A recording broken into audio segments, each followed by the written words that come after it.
Can you help us understand what final judgment will look like and who will be judged? Yeah. We do know that Revelation 20 indicates for us that Satan will be released at the end of the millennium, and then at that time comes the great white throne judgment of God. And John says, I saw a great white throne and him who was seated on it. From his presence earth and sky fled, and no place was found for them. And I saw the dead, great and small, standing before the throne, and books were opened. Then another book was opened, which is the book of life. The dead were judged by what is written in the books, according to what they had done. So I read from that there are two sets of books.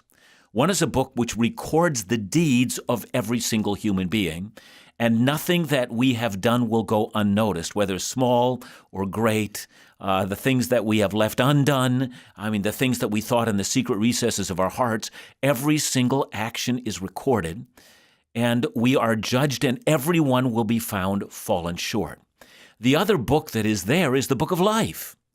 And so the book of life says, notwithstanding, John Neufeld has done these things and is deserving of eternal damnation. He was a rebel against the cause of God, yet Christ wrote his name in the Lamb's book of life.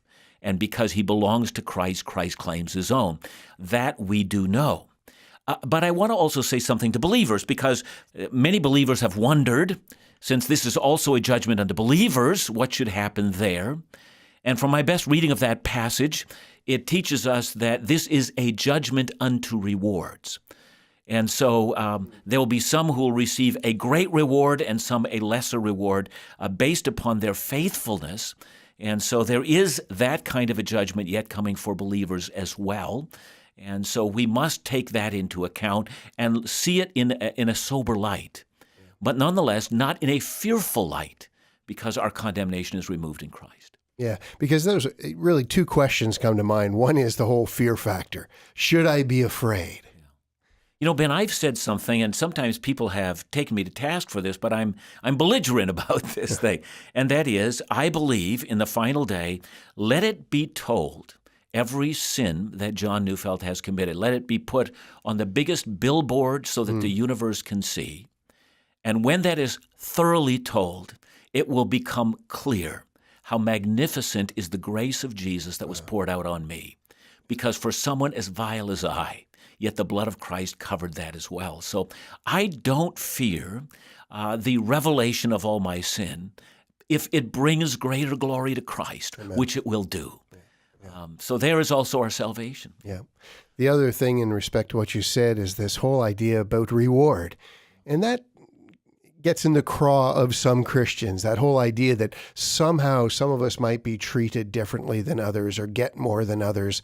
How do you help us understand that? Yeah, Jesus said, he who has been faithful in much will be entrusted with much. There's a passage in Luke, I think 18, where Jesus actually says, I will put you over 10 cities. And so it seems like there is a greater governance or a greater rulership that is given to those who have been faithful in the charge that Christ has given them. So I think we have, in some sense, our training proving ground right now, where we are called upon to be faithful to Christ's charge.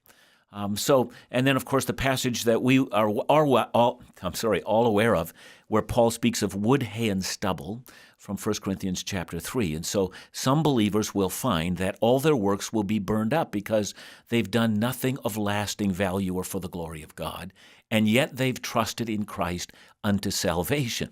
Yeah. So I don't know exactly how to put that together in my own head, and yet the Bible seems to speak that way.